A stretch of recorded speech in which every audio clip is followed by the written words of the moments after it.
अब प्रसंग चला है कि परमात्मा की भक्ति किस लिए करें, ना करने से क्या हानि है, करने से क्या लाभ है। तो क्या बताते हैं कि नर से तीतु पशुआ कीजे, गद्दा बैल बनाई, ये 56 भोग कहाँ मन बोरे, कहीं कुरडी चढ़ने जाई। अब क्या बताते हैं कि जो ये भक्ति नहीं करते और करते हैं तो शास्त्र अनुकूल नहीं करते, पूर्ण परमात्मा की भक्ति शास्त्र अनुकूल नहीं करते, परम संत की खोज नहीं करते, और वो भक्ति करके भी जीवन व्यर्थ कर रहे हैं। क्या बताते हैं कि सुखदेव ने 84 भुगती बना पजावे खरवो, तेरी क्या बुनियाद पुरानी तू पेंडा पंथ पकड़वो हो। सुखदेव एक ऋषि हुए हैं और उनके अंदर पूर्व जन्म के एक ऐसी पिछले संस्कार थे कि बचपन से उसमें एक सिद्धि थी आकाश में उड़ जाने की। आकाश में उड़ जाने की सिद्धि थी। पुण्यात्मा, आज कोई व्यक्ति इस संसार में ऐसा हो कि आकाश में उड़ जा, सारा विश्व उसके साथ हो जाए, उसको भगवान मान के पूजने लग जाए, क्योंकि हम अध्यात्म मार्ग से इतनी दूर हैं, अध्यात्म ज्ञान से हम बहुत दूर हैं।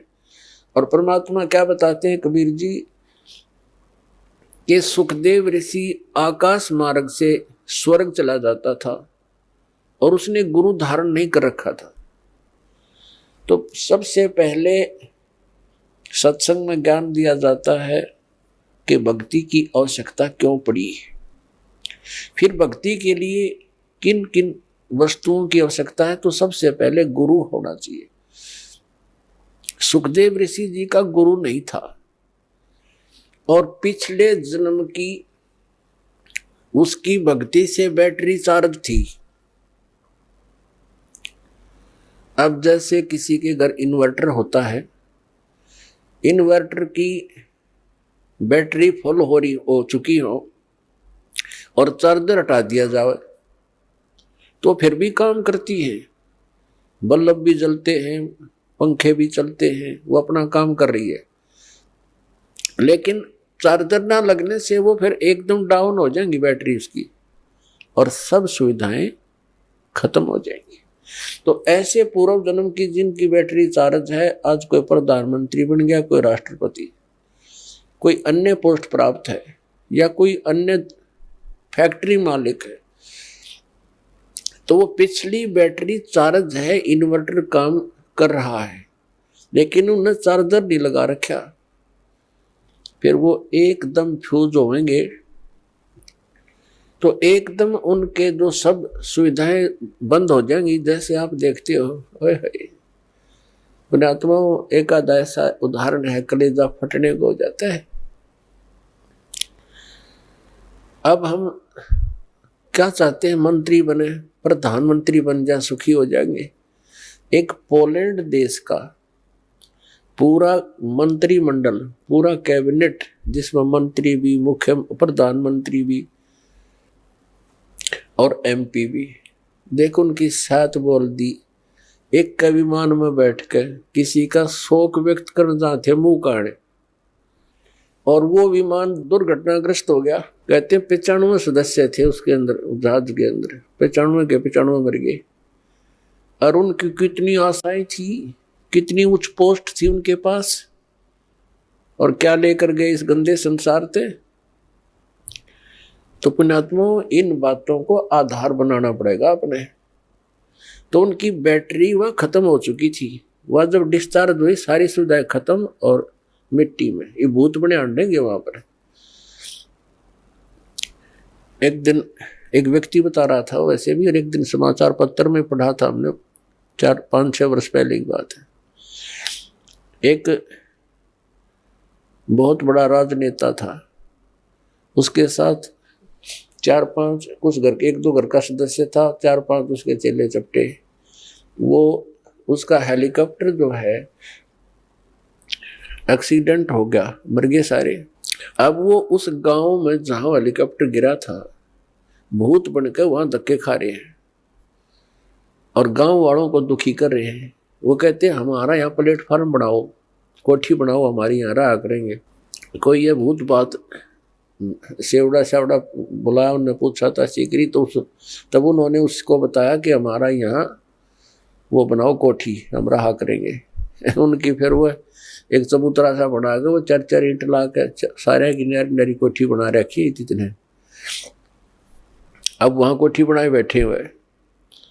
तो परमात्मा कहते हैं जो काम नहीं करा, जो करना था इस मनुष्य जीवन से वो किया नहीं, बकवादों में यह मूल धन नष्ट कर दिया। वह बैटरी होगी, डिस्चार्ज चार्जर था नहीं, एकदम सब सुविधाएं। कहाँ गई वह प्रभुता, कहाँ गए वो धन।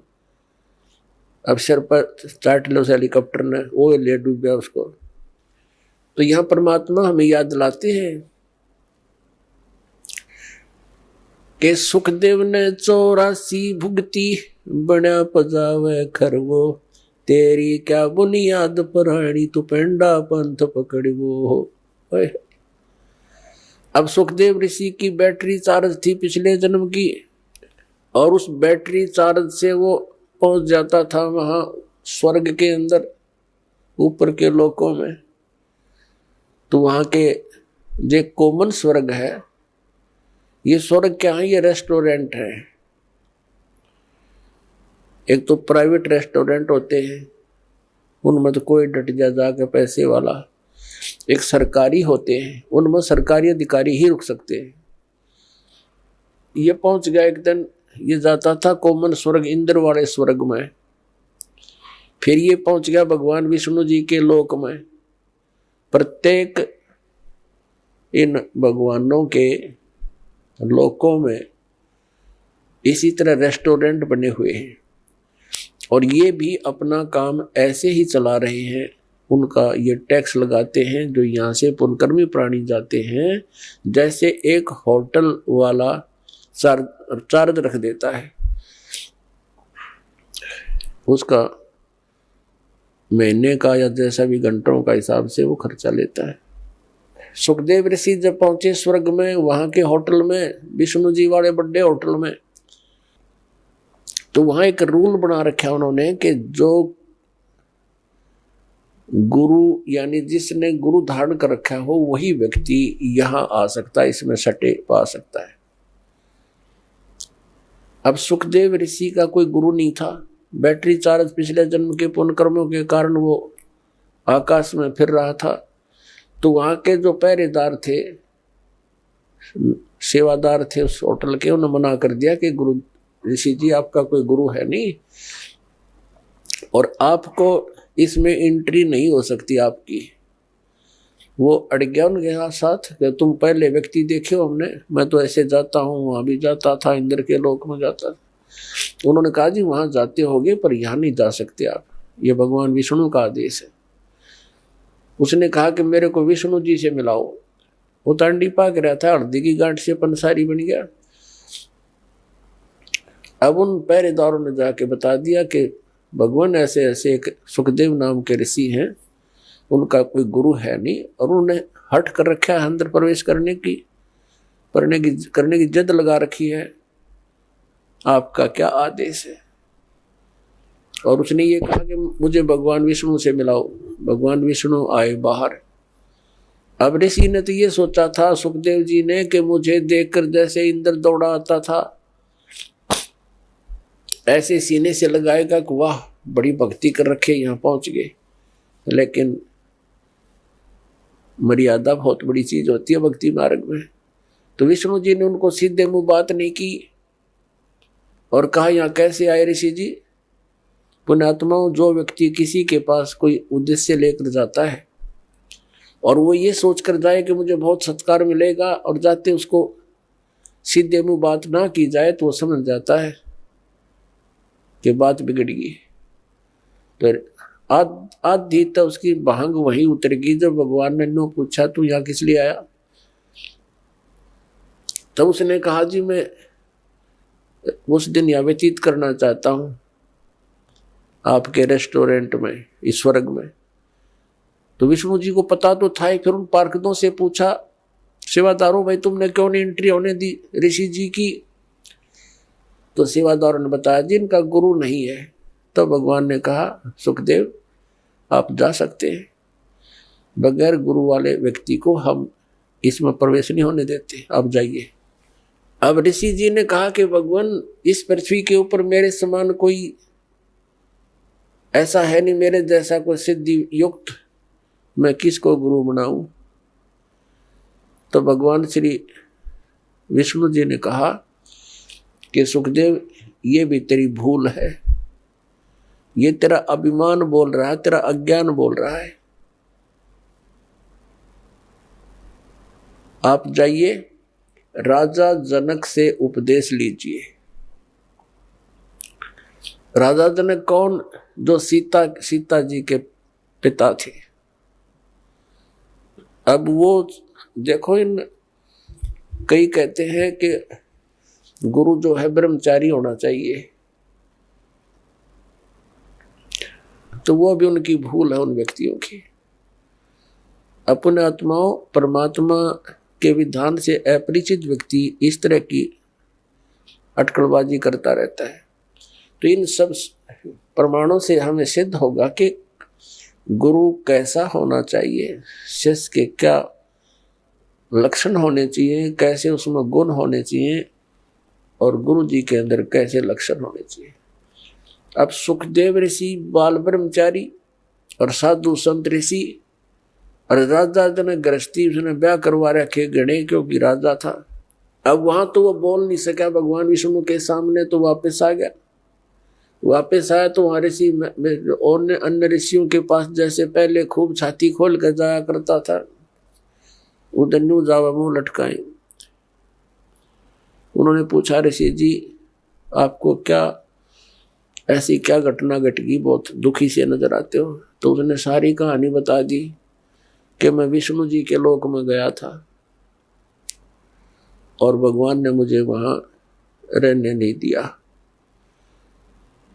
तो उन्होंने अन्य ऋषि देवों ने पूछा कि ऐसी बात नहीं हो सकती, भगवान विष्णु तो बहुत प्यार करते हैं, बहुत अच्छे भगवान हैं, कोई बात और गड़बड़ी पावेगी, कुछ और गलती कर रखी होगी आपने।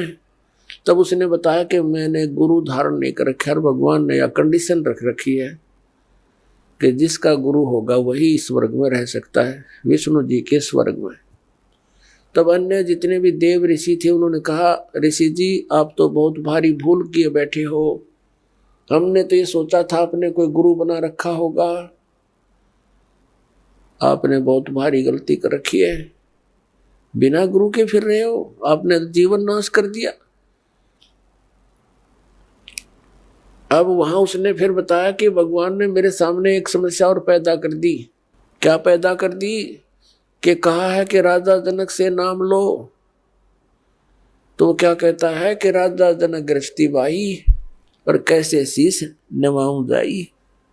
वो एक गृहस्थी में बाल ब्रह्मचारी, और कैसे नमस्कार करूंगा मैं उसको, मेरी इज्जत का नाश हो जाएगा। अब ये मान बढ़ाई और इज्जत यह भी भक्ति का एक दुश्मन है।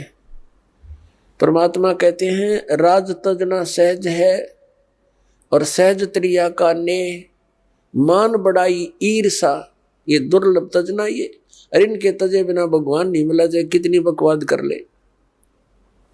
और पुण्यात्मा यहां आपको इसलिए बुलाया जाता है, वैसे तो परमात्मा अपने बच्चों के लिए सब सुविधाएं ही उपलब्ध कराता है, दयालु है वो, मालिक हमारा पिता है, लेकिन फिर भी आपको यहाँ जमीन पर बैठाना प्रणाम करने के लिए एक विशेष विधान है, जिससे हमारे अंदर का जो मैल है अभिमान का, जो सबसे बड़ा बाधक है भगवान के मार्ग में, ये खत्म हो जाएगा। और इसके बिना भगवान निकट नहीं आ सकता। अब जरा सा भी मैल कहीं पर हो, तार के बीच में कनेक्शन ले रखा हो तो लाइट नहीं आएगी, लाइट नहीं आई तो फिर फायदा क्या वो सारे सांग के जोड़न का। तो पावर प्राप्त करने के लिए, भगवान की शक्ति को अपने पास लाने के लिए, तो हमने ये अहंकार रूपी ये मैल हटाना पड़ेगा। तो सबने कहा कि ऋषि जी जुल्म कर दिया आपने, तो बहुत गलती कर रखी है। एक आधा हुआ कर मुंह ठंड सा वो कहने लगा, भक्ति ना कर, गुरु ना बनावेगा ना गधा बनेगा अगले जन्म में। अब उसने जब यह बात सुनी, क्योंकि पुण्यकर्मी प्राणी तो होते ही हैं ये, लेकिन अज्ञान के कारण ये अपने अपनी अटकल मारते रहते हैं। जब इनको ज्ञान होता है तो तुरंत त्याग देते हैं उन बकवादों को। एकदम उसके झटका लगा, उसको अपना पिछले जन्मों की काफी वह कहते हैं ना बैकग्राउंड देखी,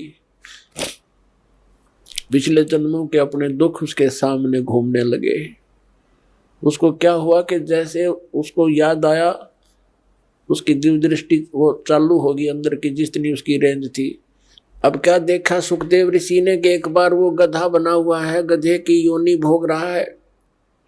कुम्हार ने उसके ऊपर अच्छा बोरे में खूब नीचे से पक्की कच्ची ईंटें डालता है और ले जाता पजावे पर। पजावा होता है जहां पर ये कुम्हार लोग ईंटें पकाया करते थे। उसमें क्या होता है कि जैसे भट्ठा शुरू किया लगाना, उसमें जो भी ईंधन डाला जाता उसकी राख बन जाती है। अगले सीजन में उस राख के ऊपर ही वो दोबारा लगा देता है, क्योंकि उस राख को कहाँ डाल के आए और स्थान नहीं। नेक्स्ट सीजन में फिर उसके ऊपर ही लगा देता, वह राख नीचे बढ़ते बढ़ते बहुत बड़ा वो पहाड़ नुमा हो जाता है, फिर उसके ऊपर लगाना शुरू कर देता है। तो उसके ऊपर गधे से नीचे से कच्ची ईंटें ले जाता है ऐसे ऐसे, और वहां कच्ची ईंटें उतार देता है। वो उसके थैले से कमर पर लाद रखा होता है, और वहां तुरंत पक्की ईंटें भर देता है और फिर मार कर लठ नीचे चलता कर देता है। यानी नीचे से भी लद्या जा, ऊपर से भी लद्या आवे। कहते हैं मैं अंधा हो गया, 2-3 वर्ष ऐसे कठिन काम भी लिया मेरे से, मेरे मालिक ने अंधा हो गया तो मुझे त्याग दिया, जंगल में छोड़ दिया। मैं चलता, एक पगडंडी सी पकड़ दी मैंने, उस पर चलता चलता जा रहा था। आगे कोई नाला था, एकदम नाले में अगले पैर टिके, वापस आने में असमर्थ रहा। आगे जाने की मैं भलाई समझी, छलांग लगाई। वो ऐसा नाला था कि मैं फिट हो गया उसमें। आगे मुंह टिक गया, पीछे तो पीठ हट गई, पैर लटक गए। और उस रास्ते पर इक्का दुक्का कोई व्यक्ति आता था, जंगल में गांव से दूर था। तो जो व्यक्ति कोई इक्का दुक्का आवे, मुझे निकालने का प्रयत्न नहीं किया, मेरे ऊपर कमर पर पैर रखकर पार हो जा, पुली बना ली मेरी। हफ्ते 10 दिन तक भुगत कर मेरा जीवन पूरा हुआ। अब वो ऋषि कहने लगे, फिर अब क्या देखना चाहता है तू? ये तो हालत जब है जब तूने आंखों देख ली, फिर तू नखरे कर रहा है। तो उसकी जो बुद्धि के सुकरीव ढीले हो रहे थे वो टाइट हो गए 1 मिनट में, और चल पड़ा वहां से। फिर आ गया अपने पिता व्यास जी के पास। जब सुखदेव ऋषि का जन्म हुआ, वो 12 वर्ष तक मां के गर्भ में रहे थे, और उसको मां के गर्भ में इस प्राणी को सब पता होता है कि बाहर जाते बिजली गिरेगी। एकदम क्या होता है, मां के गर्भ में तो इन ब्रह्मा विष्णु महेश, इनमें एक गुण है। ब्रह्मा जी रजगुणी है, रजोगुण है इसके अंदर, और विष्णु जी सतोगुण है, और शंकर जी तमोगुण है। तो इनके गुणों का प्रभाव बाहर आते ही बच्चे पर एकदम असर कर जाता है। इनके बस की, फिर एकदम अचेत हो जाता है, भूल जाता है, कुछ भी याद नहीं रहता, सुन्न हो जाता है। इसको नए सिरे से याद कराया जाता है, ये तेरा पिता है, ये तेरी माता है, ये चाचा, ये ताऊ है, ये सब फिर याद कराया जाता है। तो उसको पता था कि बाहर जाते बात बिगड़ जाएगी, उद्देश्य भूल जाता है प्राणी, इसलिए 12 वर्ष तक मां के गर्भ से बाहर नहीं आया। ब्रह्मा विष्णु महेश तीनों उपस्थित हुए कि भाई सुखदेव बाहर आ जा, ऐसे तो हमारा तूने सारा कर्म बिगाड़ दिया। अब 12-12 वर्ष तक माताएं बच्चे को गर्भ में रखेंगी, ये तो एक आदत सी पड़ जाएगी सबको। तो ये तो 9 महीने में दुखी हो जाती हैं, इतने दिन कैसे रखेंगे, तू बाहर आ भाई, ये हमारी परंपरा खराब मत करे। सुखदेव ने कंडीशन रख दी, एक शर्त रख दी कि बाहर जब आऊंगा तुम अपनी इस त्रिगुणमयी माया को रोक लो। ये कहने लगे भाई देखो हम इसको रोकने में इतने सक्षम नहीं है, हम रोक नहीं सकते, लेकिन सेकंड के भी कुछ अंश के लिए हम अपना कुछ कंट्रोल कर सकते हैं ना, ये प्रवाह हमसे नहीं रुकता। सुखदेव ऋषि ने कहा कि तुम एक बार रोक दो थोड़ी सी देर।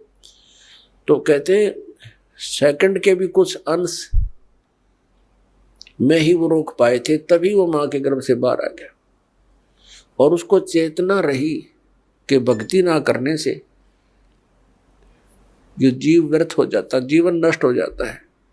उसको ये आभास हो गया कि ये तो मां के गर्भ में ये याद रहती है कि मनुष्य जीवन परमात्मा प्राप्ति के लिए प्राप्त होता है। अब उसने सारा कुछ कर लिया। मां के गर्भ से बाहर आते ही अपनी और नाल को, जो सुंडी से लटकी होती है, मां की नाभि से कनेक्शन होता, जेर सी, उसने अपने कंधे पर डाल के और उठकर चल पड़ा। व्यास जी ने आवाज लगाई,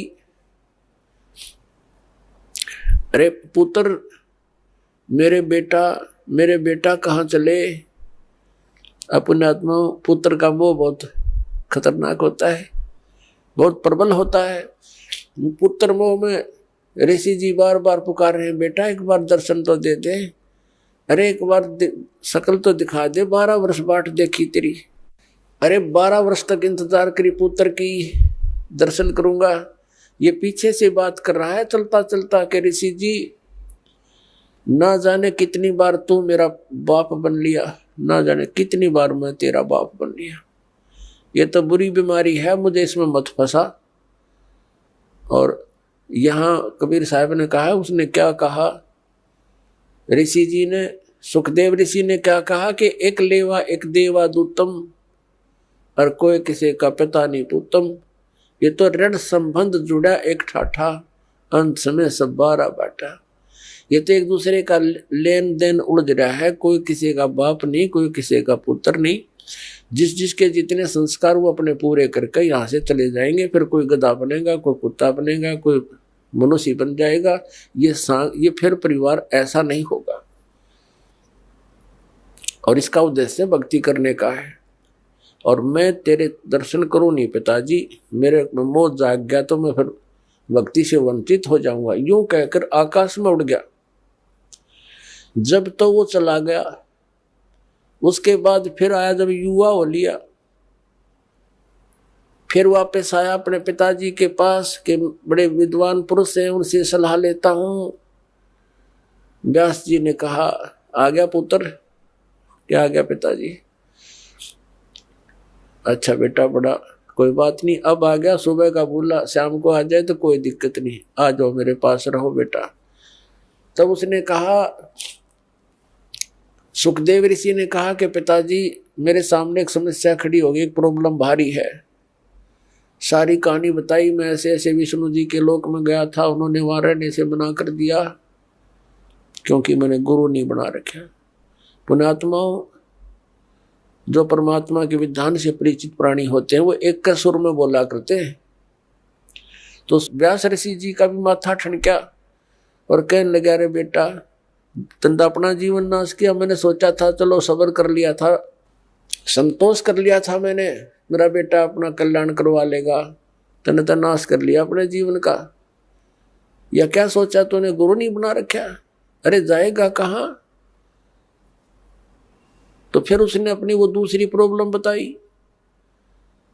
कि भगवान विष्णु ने कहा है कि राधा जनक को मैं गुरु बनाऊं, मैं तो बाल ब्रह्मचारी, और वो गृहस्थी, मैं कैसे, मैं तो शर्म आओ पिताजी, कैसे नमस्ते परम प्रणाम करूंगा, मुझे दंडवत करनी पड़ेगी। तब ऋषि ने, उसके पिता ने कहा, बेटा यदि भक्ति करना चाहता है और इन दुखों से बचना चाहता है तो ये क्रिया तो बेटा करनी पड़ेगी यार। जब भगवान ने कह दिया, जब परमात्मा का आदेश हो गया फिर अगर मगर कर तो विद्वान काहे का, तेरी 2 दिन की बैटरी चार्ज है, फिर ब्रह्मटी होगी तेरी बेटा। तो विद्वान कहा का तो जीवन नष्ट कर रहा है और मुझे भी कलंकित करेगा। जाकर नाम ले बेटा, जीवन नाश ना करे। तब वो गया राजा जनक के पास। अपने आत्मा राजा जनक के पास जब ऋषि जी पहुंचे, राजा जनक ने अपने सेवकों को, नौकरों से कहा, भाई आसन लगा दो, मैं ऋषि जी आए हैं, आज हमारे भाग उदय हो गए, आसन लगा दो, बढ़िया बढ़िया कपड़े लगा दो, फूलों से सजा दो। उन्होंने 1 मिनट में कहते ही कर दिए, आसन लगा दिया। तो कहा राजा जनक ने कि ऋषि जी विराजो, बैठो आसन पर। जमीन पर बैठ गया। कहने लगा मैं आपको गुरु बनाने आया हूं, आसन पर नहीं बैठ सकता। अब राजा जनक का यकीन नहीं हुआ, जैसे नहीं ये बात, ये सीधे सिर फिरे होते हैं। ये कोई किसी ने नौकर ने कोई किसी ने कुछ कह तो नहीं दिया इसको, क्योंकि ये श्राप भी दे सकते हैं, ये तो विषैले सर्प भी होते हैं इनके पास, ये श्राप देने की भी एक पावर रखते हैं। राजा जनक चिंतित हो गया कि भगवान कोई गलती हो तो माफ करना ऋषि जी, हम तो गृहस्थी व्यक्ति हैं, किसी नौकर ने कुछ कह दिया हो आपको, माफ कर देना। आप नीचे ना बैठो, मेरी बेइज्जती हो, मेरी जो है ना, मैं ये सहन नहीं कर सकता, क्योंकि ऋषि एक नीचे बैठे, कोई गलती हो तो माफ करो। तो कहने लगा नहीं, आज मैं ऊपर नहीं बैठ सकता, क्योंकि मैं आपको गुरु बनाने आया हूँ। उसने सारी कहानी सुना दी, ऐसे ऐसे मैं विष्णु लोक में गया था और भगवान का आदेश है, मैं आपको गुरु बनाने आया। तो पहली बार, एक बार तो यकीन हुआ नहीं राजा जनक को, फिर भगवान विष्णु का उसने जो साथ में संपट ला दिया, फिर वो मान गए हाँ भी ये नाम ले लिया है। लेकिन दीक्षा देने से पहले शिष्य की थोड़ी बहुत कुछ उसको सेट करना पड़ता है। जैसे अब दास आपको ज्ञान देता है, पूरा विधान बताता है, जो विद्वान, जो समझदार भक्त आते हैं, प्रथम बार आते हैं, तो इस ज्ञान से प्रभावित होकर वो इस दास को एक संत मानकर नाम लेते हैं और फिर विश्वास दृढ़ता से उस पर लगते हैं, तो लाभ मिलता है। नाम भी ले ले, विश्वास गुरु पर होता नहीं तो उसको लाभ नहीं हुआ करता। अध्यात्म मार्ग को बच्चों का खेल नहीं है। तो राजा जनक ने कहा जी सुबह नाम दूंगा स्नान करके, आप रात को रेस्ट करो। अब कहने का भाव ये है, राजा जनक ने एक अलग कक्ष में उसकी व्यवस्था कर दी ऋषि जी के रुकने की, और वहां पर एक नौकरानी, एक औरत की, बहन की सेवा लगा दी। तो ऋषि की सेवा कर, उसको सारा समझा दिया लड़की को कि ऐसे ऐसे इसकी परीक्षा करना। ऋषि जी बैठे थे अपने बेड पर, लड़की अंदर गई और उसी के बेड पर बैठ गई चरणों की तरफ। ऋषि जी ने पैर मोड़ दिए, वो और आगे नहीं तो ऋषि जी बैठ गए, और उसके निकट जाना चाहा तो ऋषि जी बेड छोड़कर खड़े हो गए कोने में। कहने लगे माई बहन आप क्या कर रहे हो, साधु संतों के हाथ नहीं लगाते, बिस्तर पर नहीं बैठते, आप क्यों मर्यादा भंग कर रहे हो, आप जा सकते हो। वह लड़की आ गई। अब राजा जनक ने पूछा तो उसने सारी कहानी बता दी। जी 1 नंबर के महात्मा है, तो मेरे टच भी नहीं होने दिया मुझे और खड़े हो गए, ये शब्द बोले ऋषि। तो ठीक है, अपने आत्मा परमात्मा ये कहते हैं कि गोरख से ज्ञानी गणे और सुखदेव जति जहान और सीता से बहु भारिया संत दूर स्थान। ऐसे जति भी था, ऐसा दृढ़ विश्वासी भी था, संयमी भी था, लेकिन नाम बिना कति खाली खोखा था। अब गुरु बिना और सच्चे ना यथार्थ भक्ति के बिना खाली खोखा है ये मनुष्य का जीवन, शरीर, वो वेल विदाउट वाटर है। तो सुबह राजा जनक ने क्या किया कि इसकी फड़क निकाल दूं। यूं कहता राजा जनक गृहस्थी भाई, और मैं बाल ब्रह्मचारी, मैंने स्त्री का मुख नहीं देखा। सुखदेव बोले ज्ञान विवेका, हमने कदे स्त्री का मुंह नहीं देखा। राजा जनक गृहस्थी भाई कैसे शीश निभाऊं जाई। तो राजा जनक ने बुला लिया कि ऋषि जी को बुला लाओ। ऋषि जी बैठ गए, नीचे बैठ के, नीचे आसन लगवा दिया जैसा भी उसका, नीचे बैठ गए जमीन पर, कोई दरी दूरी बिछवा दी। और साथ में ही थोड़ी सी दूरी पर नौकरों से कहा राजा जनक ने कि भाई गर्म पानी करो। वो समझा रखे थे कि अच्छा भट्ट बाड़ दो, इसमें पूरा चूल्हा लगा के ऊपर रख दिया एक कढ़ाई, पानी गर्म करने की कढ़ाई रख दी, और साथ में नहाने के लिए एक पाटड़ा बिछा लिया, जैसे पटड़ी होती है। पहले बड़े बड़े पाटड़े होते थे, पूरा 3x2 का, 3x3 का लकड़ी के पटड़े बनाए होते थे, उन पर बैठकर स्नान किया करते थे। राजा जनक ने वहाँ वो पाटड़ा उस उबलते हुए जल के उस कढ़ाई के साथ में लगवा लिया। और उसकी 10,000 रानियां बताते हैं राजा जनक। उसमें से जो उनकी मुख्य रानी थी, पटरानी बोलते हैं, उससे कहा मुझे स्नान कराओ। अब वो स्नान करने के लिए बैठ गया।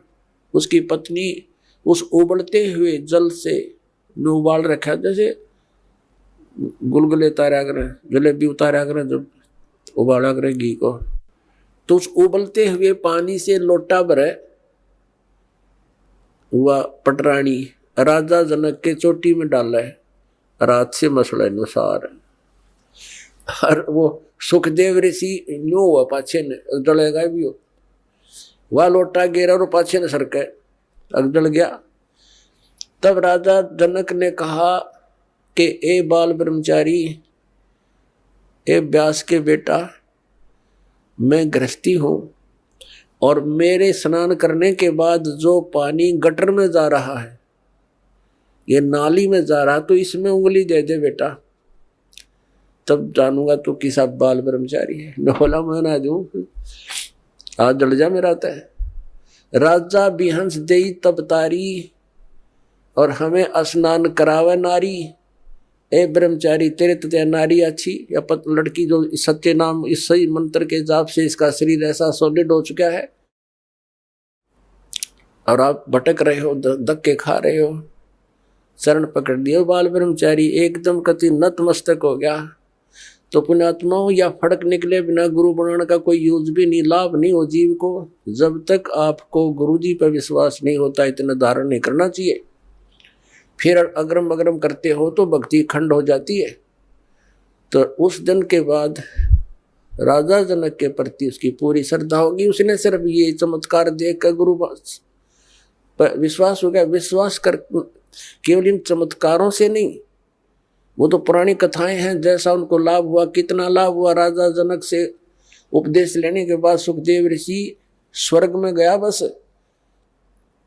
विष्णु लोक में विराजमान है, और पुण्य खत्म होते फिर यहाँ धक्के खाओगा। तो इस ज्ञान को आधार बना के गुरु बनाना है और भक्ति करनी, अपना कल्याण करवाना है। बोलो सतगुरुदेव।